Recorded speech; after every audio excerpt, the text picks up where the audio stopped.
رسوله الكريم أما بعد فأعوذ بالله من الشيطان الرجيم بسم الله الرحمن الرحيم فلما بلغ معه السعي قال يا بني إني أرى في المنام أني أذبحك فانظر ماذا ترى قال يا أبت افعل ما تؤمر ستجدني إن شاء الله من الصابرين صدق الله العظيم وقال رسول الله صلى الله عليه وسلم في كل شعرة حسنة أو كما قال عليه الصلاة والسلام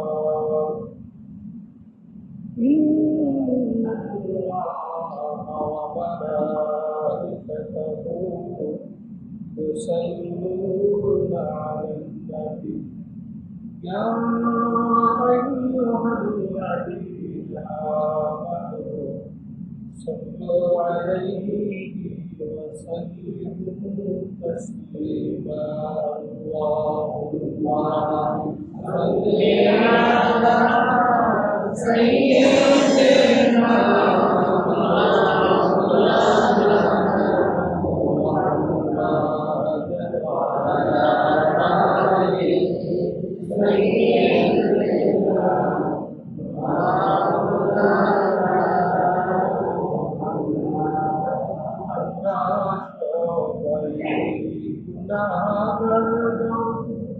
नबी की अपना शेखरे जहां शोरे हमारे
मुसल्लिन इकराम बुजुर्ग ने अज़ान को पढ़ाया अल्लाह पाक के दरबार में आकर की शुक्र जय महान रब्बुल आलमीन प्रचंड आकाश में उपस्थित है सत्य अपने अमान के अल्लाह और हुक्म पर जुमा नमाज अदा कर अल्लाह हर दौर मस्जिद आशा व साथ तौफीक दान बख्शे এই জন্য অন্তরে অন্তরে স্থান থেকে কালিমাত শুকর আদায় করব আলহামদুলিল্লাহ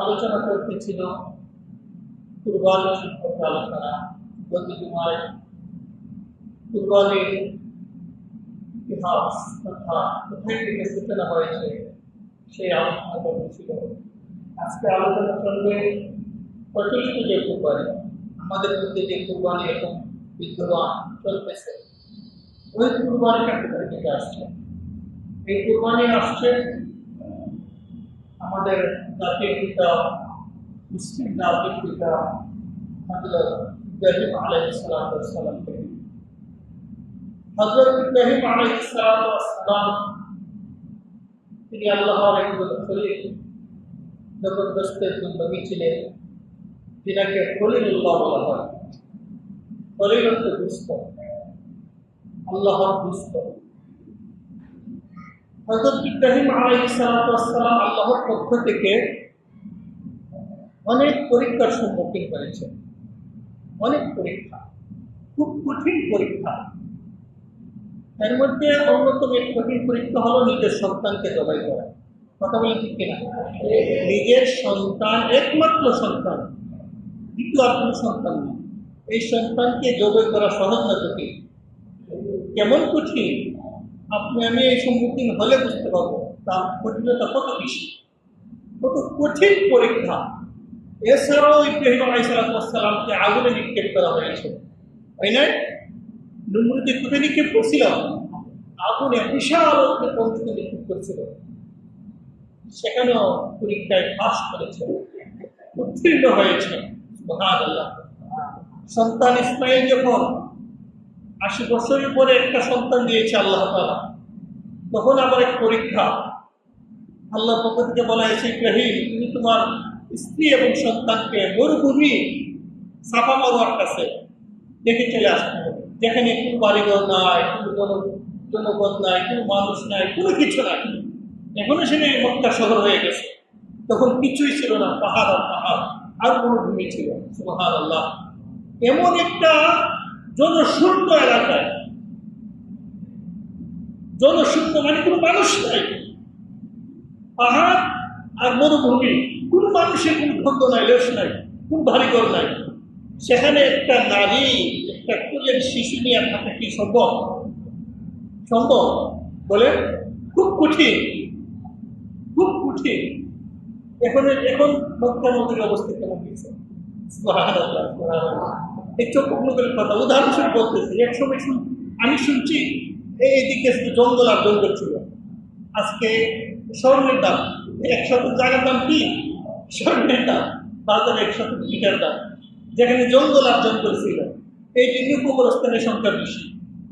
আপনাদের চক্ষুগুলোর এই সাইডে তার কবরস্থানের সংখ্যা এই জন্য বেশি। তারা যদি জানতো যে এখানে মানে স্বর্ণের দাম জায়গা হয়ে যাবে, এত কবরের ব্যবস্থা করতো না, কবর দিয়ে যেত অন্যদিকে। যাই হোক, মানে অবস্থার পরিপ্রেক্ষিতে বললাম, মক্কা নগরী সেটাও কিন্তু মরুভূমি ছিল, মানুষ শূন্য ছিল। সেখানে একটা মহিলা আমার সবিমাত্র সন্তান প্রসব করেছে, অসুস্থ মহিলা। এই শিশু সন্তানকে নিয়ে একা একা বসবাস করা কত কঠিন। এবং তার স্বামী, সন্তানের বাবা ইব্রাহিম নবী, তাদেরকে রেখে যাওয়া। এমনও বলা হয়েছে তুমি পিছের দিকেও থাকাইতে পারবে না, তোমার স্ত্রী তোমাকে ডাকবে, তুমি পিছের দিকেও মাথা ঘুরায় থাকাইতে পারবে না। আল্লাহু আকবার। ঠিকই পিছনের দিকে থাকাই নাই, আল্লাহর নির্দেশ পালন করার জন্য সন্তান এবং স্ত্রীকে রেখে সোজা মাথা তাদেরকে পিঠ দিয়ে চলে গেছে, টাকার এই পথে পিছনের দিকে থাকাই নাই। কেমন কঠিন পরীক্ষা! আল্লাহু আকবার। আবার সেই সন্তান যখন, ওই শিশু সন্তান ইসমাইল যখন তার বয়স 9 বছর হয়েছে,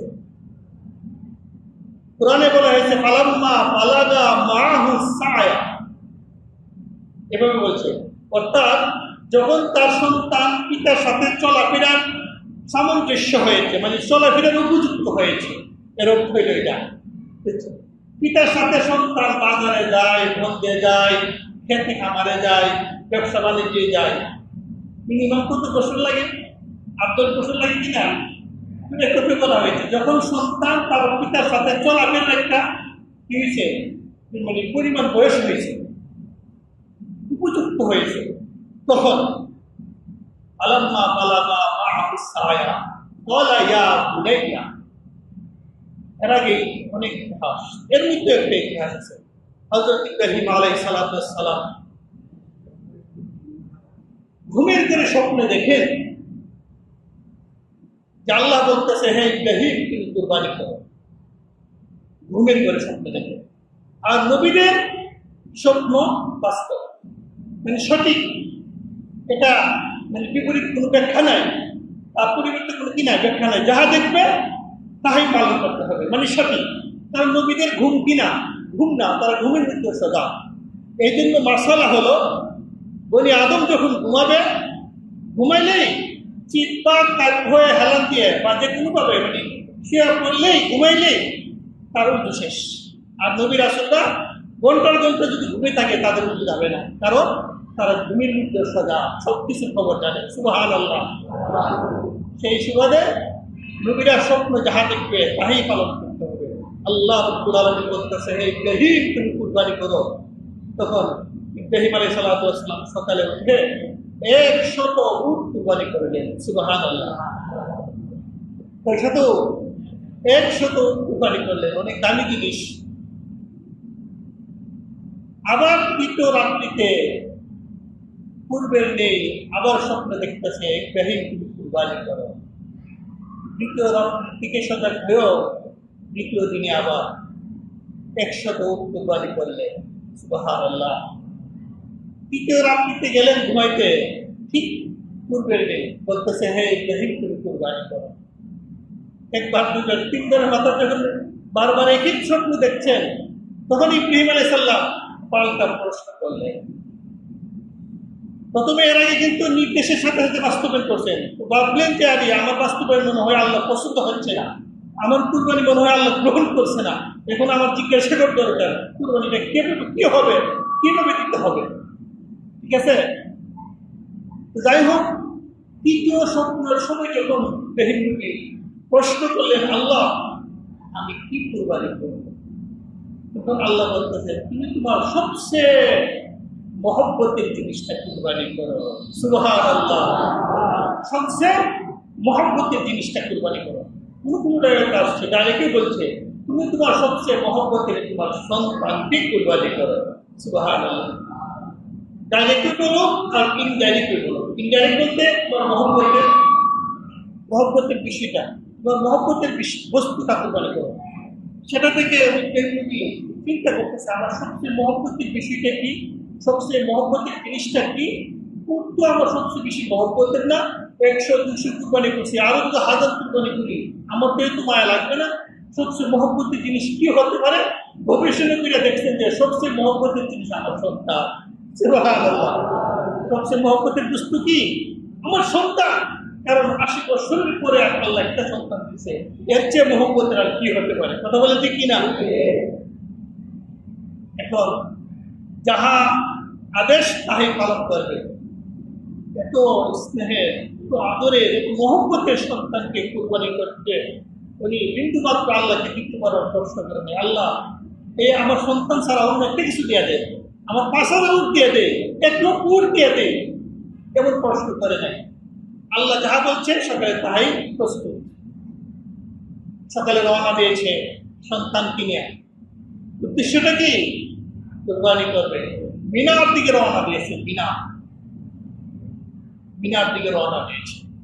সেখানে হাজী সাহেব বর্তমানে বড় হজ করতে গেলে কুরবানি করতে হয়, সেই মিনা প্রান্তরের দিকে রওনা।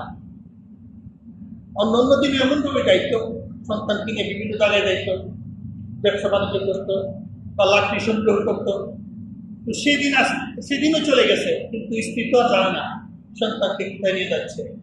ওই পাখি দিয়ে মিস্টার ইংলিশ সুযোগ খুঁজতেছে ইব্রাহিমকে কিভাবে তার পরীক্ষায় ফেল করানো যায়, কিভাবে আল্লাহর হুকুম লঙ্ঘন করাইতে পারে তাকে দিয়া, সেই চেষ্টায় লেগে গেছে।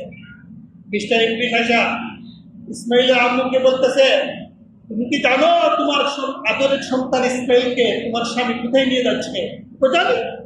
কোথায়? অন্য দিনের মতো লাকড়ি সংগ্রহ করতে যাচ্ছে বা অন্য কাজে যাচ্ছে। তো না, তুমি জানো না আজকে কোথায় নিয়ে যাচ্ছে? কোথায়? শয়তানে বলতেছে সে খুব সাধু সাজ্জা আসছে, খুব মানে ভালো বুজুর্গ সাজ্জা আসছে, মানে বিশ্বাস সাজ্জা আসছে। বলতেছে তোমার স্বামী তোমার আদরের সন্তানকে কুরবানি করতে যাচ্ছে। তখন স্ত্রী বলতেছে কেন?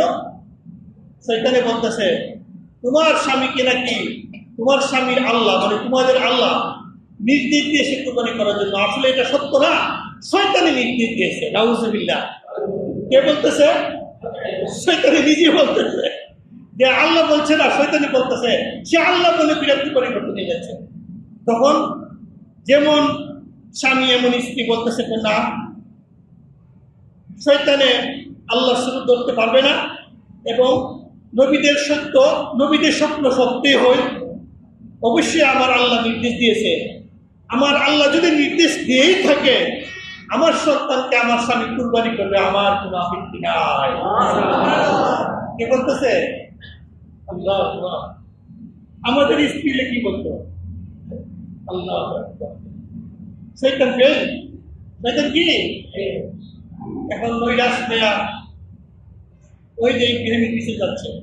ইব্রাহিম আলাইহিস সালামের সন্তান দুইজন গিয়া দেখে হাঁটতেছে, মিনার দিকে ছুটতেছে, পিছের দিকে তাকায় না। তো দেখতেছে বাবা সামনে, বেটা পিছে পিছে। ইব্রাহিম আলাইহিস সালাম সামনে সামনে, তার ছেলে কি পিছনে পিছনে হাঁটতেছে। এখন শয়তানের মাথায় আসছে সন্তানকে পেয়ে দেখি তাকে জবাই করবে, তাকে বলে দেখি আস্তে করে বিষ দিয়া তার সাথে সাথে হাঁটতেছে। এই শুনো শুনো, তুমি জানো তোমার বাবা তোমাকে কোথায় নিয়ে যাচ্ছে? বলতেছে হ্যাঁ জানি, অন্য দিন তো আমাকে যেখানে নিয়ে যায় লাকড়ি সংগ্রহ করে বিভিন্ন কাজ করতে নিয়ে যায়, সেটাই তো হবে আর কি। বলতেছে তো না, তোমাকে আজকে জবাই করবে। ও কেন? আমার বাবা আমাকে এত আদর করে, আমাকে জবাই করবে কেন? বলতেছে আরে তোমার বাবাকে নাকি তোমার বাবার খুদা নির্দেশ করছে। আসলে তোমার বাবার খুদা নির্দেশ করছে না, শয়তানে নির্দেশ করছে না। হুসুবিল্লাহ। হ্যাঁ, কাজেই তুমি এখান থেকে ভেগে দাও। বলতেছে আমার বাবাকে আমার আল্লাহ যদি নির্দেশ দিয়ে থাকে আমাকে জবাই করবে, আমার কোনো আফসোস নাই। দেখছেন, সবাই পরীক্ষায় পাস করতেছে, শয়তান তো সেখানে নৈরাশ। আরে এখন কি করবে? শেষ বলে ইব্রাহিমের কাছে গেছে। কে এমন ভাবে, হ্যাঁ ইব্রাহিম তুমি ভুল করতেছো। আরে কেন বল? আর তোমাকে তোমার খুদা বলে নাই, আর শয়তানে খুদা শুরু দিয়ে বলছে। নাউজুবিল্লাহ। ইব্রাহিম তো বুঝে ফেলছে আর বিস্তারিত স্ত্রী সাথে সাথে কাউন্ট করে নিয়ে বলতেছে আল্লাহু আকবার। কি বলছে? আল্লাহু আকবার। কাউন্ট করে নিক্ষেপ করছে জামরাতুল উকবা। জামরাতুল উকবা যেখানে প্রথমবার কাউন্ট করে মেরেছে হাজী সাহেবরা, সেখানে মারতে হয় 3 জায়গায় কাউন্ট করে মারতে হয়। কয় জায়গায়? 3 জায়গায়। প্রথমবার যখন শয়তান এমন ভাবে দাঁড়াইছে, তুমি ভুল করতে যাচ্ছ, শয়তানে তোমাকে স্বপ্ন দেখেছে তুমি কি করতেছো, তোমার আদরের সন্তানকে জবাই করে ফেলবা, এটা করো না। তখন ইব্রাহিম বুঝে পাচ্ছে সে নিজের শয়তান। সাথে সাথে এমন ভাবে কম করে নিয়ে বলতেছে আল্লাহু আকবার। সেই জায়গাটা ছিল যেখানে প্রথমবার শয়তান সামনে এসে দাঁড়াইছে, বিকেট দিছে, ব্র্যাকেট দিছে, তাকে মানে প্রতিরোধ করতেছে। সেই জায়গাটার নাম হচ্ছে জামরাতুল উকবা। জামরাতুল উকবা। শয়তানে চলে গেছে, আবার কিছুক্ষণ সামনে গেছে, আবার শয়তানে আসছে। সেখানে প্রেম বলতেছে আল্লাহু আকবার। সেই জায়গাটার নাম হলো জামরাতুল বুস্তা। নাম কি? জামরাতুল বুস্তা, মানে মধ্যম জায়গা। সেখানে কুমকুম মেরে তাকে দূরে সরাই দিছে। আবার শেষ করে তৃতীয়বার আসছে, যে এই জায়গার নাম হলো জামরাতুল কুবরা। এই জায়গার নাম কি? 3বার আসছে। কয়বার আসছে? 3বারের নিক্ষেপ করছে আর আসছে। শেষ বলে মিনা প্রান্তরে গিয়া পড়ছে। কোথায় গিয়া পড়ছে? মিনা প্রান্তরে গিয়া পড়ছে। আজকে মাসালা বলবো, অনেকগুলো মাসালা নিয়ে আসছিলাম, অবশ্যই সামনে আসতে আসবে।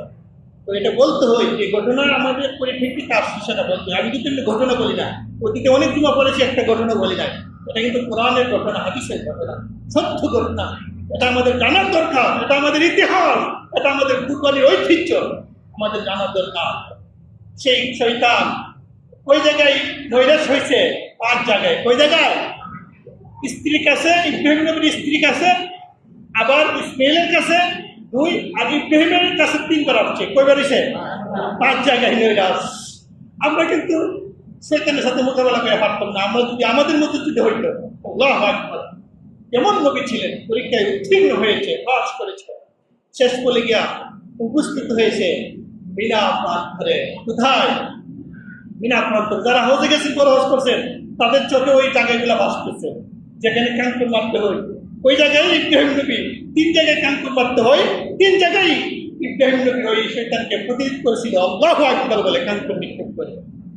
যাই হোক, মিনা প্রান্তরে গিয়া, এর আগে কিন্তু ইসমাইলকে হযরত ইব্রাহিম আলাইহিস সালাম নিজের সন্তানকে কিন্তু এর আগে কোনো তাকে বলে নাই যে তোমাকে আমি জবাই করার জন্য যাচ্ছি বা আল্লাহর আদেশ পাইছি, এই কথা কিন্তু বলে নাই। কিন্তু ইসমাইল ঠিকই শুনে ফেলছে কার কাছ থেকে? শয়তানের কাছ থেকে।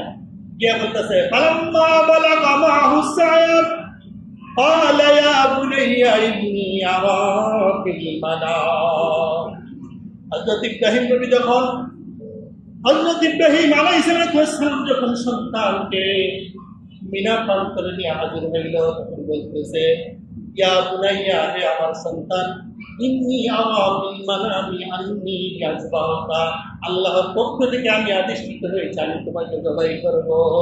সুবহানাল্লাহ।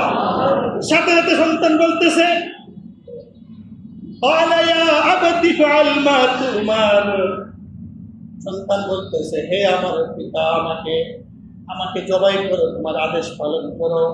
মা তুমার, যেই আদেশিত হয়েছে আল্লাহর পক্ষ থেকে তুমি পালন করো। সাতাজিদুনি ইনশাআল্লাহু মিনাস সাবিরিন, নিশ্চয় আমি ধৈর্যশীলদের অন্তর্ভুক্ত হব। সুবহানাল্লাহ। নিশ্চয় আমি ধৈর্যশীলদের অন্তর্ভুক্ত হব। এখানে প্রশ্ন, অনেক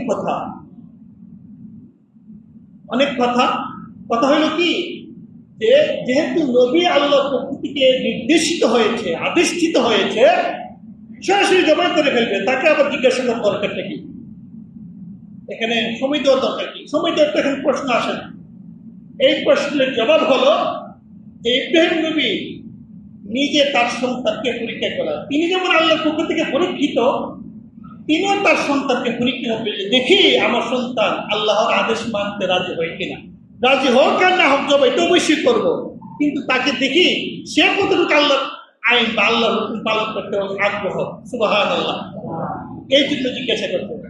2 নম্বর হলো, যদি দুজন কি হয়ে যায়, মানে সন্তান যখন আত্মসমর্পণ হয়ে যাবে বা দুজন যখন রাজি হয়ে যাবে, জবাই করাটা সহজ হবে। কি হবে? আর যদি সন্তান রাজি না, শুধু বাবার জবাই করবে, তখন জবরদস্তি করতে হবে। কথা বলুন ঠিক কিনা? সেই প্রেক্ষিতে পরামর্শ করছে। কি করছে? পরামর্শ করে রাজি করছে। সুবহানাল্লাহ। এরপরে সন্তানে বলতেছে আব্বা, আপনি আমাকে জবাই করবেন, আমার কোনো বাধা নাই, আমার কোনো দ্বিমত নাই, তবে আমার পক্ষ থেকে 2টা আরস, যে আমার হাত পা ভাববেন, বেঁধে ফেলবেন। কেন? তুমি তো রাজি হই না। রাজি পথে যখন ছুরি চালাইবেন তখন তো আমার হুঁশ থাকবে না, আমি হয়তো আপনার সাথে বেয়াদবি করতে পারি। আল্লাহু আকবার। দেখছেন সন্তান কত বড়? যেমন বাপ তেমন সন্তান বলতেছে, হয়তো আমি এখন রাজি গলা পেতে দিব, যখন আপনি ছুরি চালাইবেন আমার হুঁশ থাকবে না, আমি পা দিয়ে আপনাকে লাথি মারতে পারি, হাত দিয়ে বারণ করতে পারি, আমি আপনার সাথে বেয়াদবি করতে পারি, কাজে আমার হাত পা বেঁধে ফেলবে। সুবহানাল্লাহ। কে বলতেছে? সন্তানে বলতেছে। এরপরে বলতেছে বাবা, আপনি আমার গলা দিয়ে কাটবেন না। কেন? আপনি আমার যে কোনো এক পান্থ দিয়ে কাটবেন। যদি গলা দিয়ে কাটেন তাহলে আপনার চক্ষু আমার চক্ষু বরাবর হয়ে যাবে, আপনার মায়া লাগতে পারে। আল্লাহু আকবার। কাজে আপনি আমার গলা দিয়ে কাটবেন না, এক পান্থ দিয়ে কাটবেন। বা আবার কোনো কোনো হাদিসে আসছে একেবারে মানে উফুত করে, মানে মুখ নিচের দিকে দিয়ে পিছন দিয়ে কাটবেন। সুবহানাল্লাহ। সন্তানের পরামর্শ দেয়। এই জন্য প্রত্যেকটা বিষয়ে পরামর্শ করা সুন্নাত। প্রত্যেকটা বিষয়ে পরামর্শ করা কি? যদিও ইব্রাহিম আলাইহিস সালাম এখানে অবশ্যই জবাই করবে, সে না মানলো, সন্তান রাজি না হলো, জবরদস্তি করে জবাই করবে, করার ইচ্ছা ছিল, কিন্তু দেখার জন্য, তাকে পরীক্ষা করার জন্য পরামর্শ করেছে। এই জন্য পরামর্শ করা সুন্নাত। আজকে এতটুকুই থাক, অনেক মাসলা আছে, তবে একটা মাসলা বলে ফেলি। শরীকানা সবাই কিন্তু চলে গেছে, বেয়াদবি মাফ করবে, আমি কিন্তু সময় ওভার করি না, কিন্তু যখন এখন কুরবানি জন্তু কিনবেন মাসলাটা জরুরি। শরীকানা যখন কোন কুরবানি দিবেন তখন খুব সতর্কতা অবলম্বন করতে হবে। আপনার সাথে যারা শরীক হবে তাদের সম্পদ কতটুকু বৈধ আর কতটুকু অবৈধ, তাদের ইনকাম কতটুকু বৈধ আর কতটুকু অবৈধ, আপনি চিন্তা ফিকির করে তাদের সাথে শরীকানা নেবেন। কথা বুঝাইতে পারছি? একটা গরু, একটা মহিষ, একটা উট, ওইগুলোর মধ্যে সর্বোচ্চ 60 শরীক হওয়া যায়। নিচে যদি আপনি একটা দেন কোনো সমস্যা নাই, সর্বোচ্চ 60 শরীক হওয়া যায়। যাদেরকে শরীকানা নেবে তাদের কোনো একজনের টাকার মধ্যে যদি কোনো সমস্যা থাকে, তাদের ইনকামের মধ্যে যদি কোনো সমস্যা থাকে, খোদার কসম বাকি 6 জনের টাকায় বিলকুল হালাল, কিন্তু একজনের টাকার মধ্যে সামান্য কোনো সমস্যা বেজাল, আপনাদের সকলের কুরবানি বরবাদ। কথা বুঝতে পারছি? সকলের কুরবানি বরবাদ। এই জন্য একা দেওয়ার চেষ্টা করবেন। হয়তো হক না ছোট, হোক না ছোট, হোক না একটা খাসি, হোক না একটা ছাগল, হোক না একটা বেড়া, সমস্যা নাই। কারণ শরীকের দিক দিয়ে অনেক সমস্যা, আবার বন্টনের দিক দিয়ে একজনকে দিয়ে দিবেন পা, আরেকজনকে দিয়ে দিবেন ভুড়ি, আরেকজনকে দিয়ে দিবেন পেশকা কুলজা, এমন ভাবে বন্টন করা বিলকুল হারাম। আপনি কুরবানি হবে না। মেপে বর্তমানে ডিজিটাল পাল্লা আছে, ওই ডিজিটাল পাল্লা দিয়ে মেপে সমান ব্যবহার করতে হবে। এই ভাগ করার মধ্যে সমস্যা, যদি ভাগ করার মধ্যে পরিবর্তন হয়, কম বেশি হয়, কুরবানি বরবাদ। এই জন্য শরীকানা খুব শ্রদ্ধা। এরপরে ভুড়ি বানানা, অনেকে কুরবানি দেওয়ার আগ্রহ করেন, খরচ না। হ্যাঁ, সবের নিয়তে দিতে পারেন, সবের নিয়তে দিতে পারেন। তবে যদি কেউ মান্যত করে কোরবানি করে যে আমি কুরবানি করবো আমার একটা সন্তান হইলে, কুরবানি ঈদে আমি কুরবানি করবো, মানে তার কুরবানি ওয়াজিব না। তো আমাকে যদি আল্লাহ একটা সন্তান দেয়, আমার ছেলেটা যদি বিদেশ যাইতে পারে, আমি যদি এই কাজে সাকসেস হইতে পারি, আমি কি করবো? কুরবানি করবো। অথচ তার কুরবানি ওয়াজিব না। অথবা ধনী একজন লোক হই, তারপর কুরবানি ওয়াজিব, আবার কিভাবে মান্যত করছে, ওই মান্যতের কুরবানির গোশত আপনি খাইতে পারবেন না। বুঝতে পারছি কথা? হ্যাঁ, সাবধান। মান্যত করছেন যে কুরবানি দিবেন, এখন সবাই তো কুরবানি গোশত 3 ভাগ করে নিজেও খাইতেছে, ধনীদেরকে দিতেছে না। ধনীদেরকেও দিতে পারবেন না, নিজেও খাইতে পারবেন না। সম্পূর্ণ কুরবানির গোশত একমাত্র গরিবদেরকে দিতে হবে। কোনটা? মান্যতের কুরবানি। আরেকটা হলো মৃত ব্যক্তির পক্ষ থেকে যদি কুরবানি দেন, আপনি নিজের ইচ্ছা দিলেন, তবে নিজের নাম দেওয়ার পর অতিরিক্ত যদি নাম থাকে তখন দিলেন, নিজের ইচ্ছে দিলেন, ওই মৃত ব্যক্তির পক্ষ থেকে কুরবানির গোশত সবাই খেতে পারবে। তবে মৃত ব্যক্তি যদি ওসিয়ত করে যায়, আপনার বাবা কথার কথা কুরবানি কয়েক মাস আগে ওসিয়ত করে গেছিল, আপনার মা, আপনার দাদা দাদি, আপনার নানা নানি ওসিয়ত করে গেছিল, আমি মারা গেলে আমার নামে একটা কুরবানি দিও, ওই কুরবানির গোশত আপনারা কেউই খেতে পারবেন না, এবং ধনী লোকদেরকে বাইরে দিতে পারবেন না, ধনী আত্মীয় স্বজনদেরকে দিতে পারবেন না। একমাত্র গরিবদের হক। একমাত্র কাদের হক? সাবধান, এগুলা কিন্তু অনেকে জানি না, টুকিটিকি মশালা। কোরবানির সঙ্গে আকিকার সম্বন্ধে মানে করতে হবে, শরীক হইতে পারবে। আকিকার গোশত যেমনি বন্ধ, কোরবানির গোশত যেভাবে বন্ধ করবেন 3 বার, আকিকার গোশত ঠিক তেমনি বন্ধ করতে পারবেন। আকিকার গোশত নিজে খাইতে পারবেন, কোরবানির গোশত নিজে খাইতে পারবেন, কোনো সমস্যা নেই। অনেক মাসালা আছে, আল্লাহ তাআলা ওই মাসালা শুনে বুঝে আমল করার তৌফিক দান করুন। ত্রুটিযুক্ত কোরবানির জন্তু কিনবেনই না। যে হুজুর এতটুকু টাকা জায়েজ তো, আরে জায়েজ হোক না, আপনি উচিত টাকাটা কিনবেন, কেন ত্রুটিযুক্ত কিনবেন? যদি এটা না জায়েজ হয়ে যায়, মাসলার মধ্যে কিন্তু অনেক মতামত থাকে, অনেক মানে অভিমত থাকে। এই জন্য ত্রুটিটার দিকে যাবই না। 2 বছর বয়স হয়েছে না, গরুটা কিনবই না। বলতেছে আর 2 বছর হয়েছে না, দেখতে দরকারটা কি? গরু বাজার অভাব আছে, তো সন্দেহানের মধ্যে রাখেন কেন? যে হুজুর এই সমস্যা উমনি কেন? আপনি ওষুধ টাকাটা কিনবেন, ভালো গরু আছে না, সুন্দরটা ভালো না কিনবেন। আপনি টুটি, সিংবাঙ্গা, কান কাটা, লেস কাটা, যা আছে দরকার তো নাই। এই সন্দেহানের মধ্যে যাবেন না। আমি একবার সম্পূর্ণ সুস্থ দিকে কিনবেন। আল্লাহ পাক রব্বুল আলামিন আমাদেরকে সঠিকভাবে সুস্থভাবে কোরবানি করার তৌফিক দান করুন। ওয়া আখির দাওয়ানা আলহামদুলিল্লাহি রাব্বিল আলামিন। সময় 5 মিনিট ওভার হয়ে গেছে, দুঃখিত ক্ষমা প্রার্থী। যেহেতু যুবক মাসলা চলে আসছে, আল্লাহ তাআলা আমাদেরকে কবুল করুন। যারা সুন্নাত করেন নাই,